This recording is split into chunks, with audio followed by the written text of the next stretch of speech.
Who is Keqing? Growing up in a higher class family of noble birth, Keqing grew to become the Yuheng of the Liyue Keqing. She's known for being extremely skeptical of the gods and archons, and as a member of the Keqing, she highly questions Rex Lapis's authority. She recognizes that he's looked over Liyue for centuries, but questions whether or not he will going forward. She questions if he really knows everything, and if he really knows what's best for the people of Liyue. What do you think has kept Liyue going over the last millennium? Rex Lapis? I disagree. We mortals have to fight for survival whatever happens. He just feels the need to come down here and poke his nose into everything that's going on for some reason.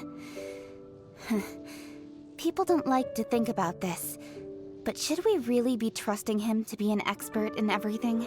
If their Archon were to suddenly leave, what would happen to the people of Liyue? She often holds opposing views to those of Rex Lapis, but despite her skepticism, Rex Lapis himself respects her and says that Liyue could use more people like her. She strongly believes that humans' views should have equal importance to the views of the gods, and believes that humanity would be better off on its own without the Archons. But through her skepticism, she very much just wants the best for Liyue. One of Keqing's political recommendations is to click the subscribe button. Keqing is extremely hardworking and rarely ever takes breaks. She has a strong sense of responsibility to her job and those she takes care of. She does not rest until her job is done, and if she sees something that needs done, she prefers to do it herself. She strives for efficiency and is very much a perfectionist. She works so hard and tirelessly that no assistant she's ever hired has made it past 3 months of working with her. Something that she carries with her always is an electro-infused hairpin. She uses it as a knife, weapon, and overall survival tool for fishing, cooking, fire, and so on. Her hairpin never leaves her side. She's also been known to be skeptical about the value of visions as well as her own vision. For many years she saw her vision as a curse and an insult from the gods.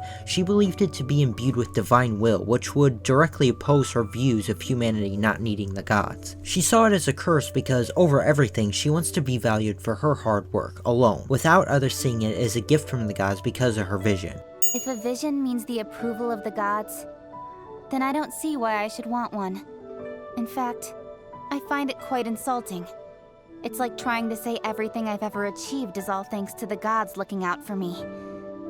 Well, I got to where I am today through my own hard work. The gods had nothing to do with it.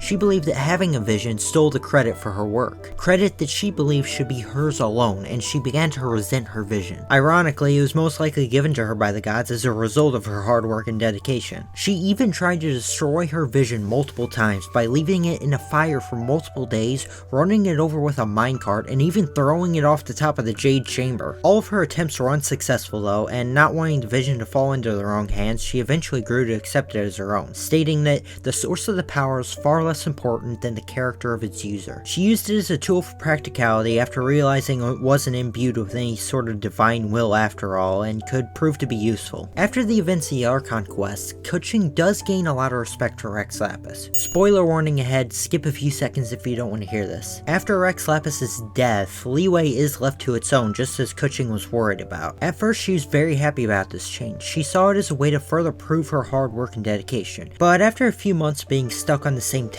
she began to realize how useful Rex Lapis actually was when he was around. She was able to get things done as more and more tasks piled up around her, but not with nearly as much ease as Rex Lapis could with his vast amount of knowledge. So even though she still doesn't like Archons and gods, she can see a little bit of how they are helpful and they do care for their people. Though her outward appearance can be harsh to some, in reality Keqing is just very passionate about her views, work, and she does the best she can to care for those around her.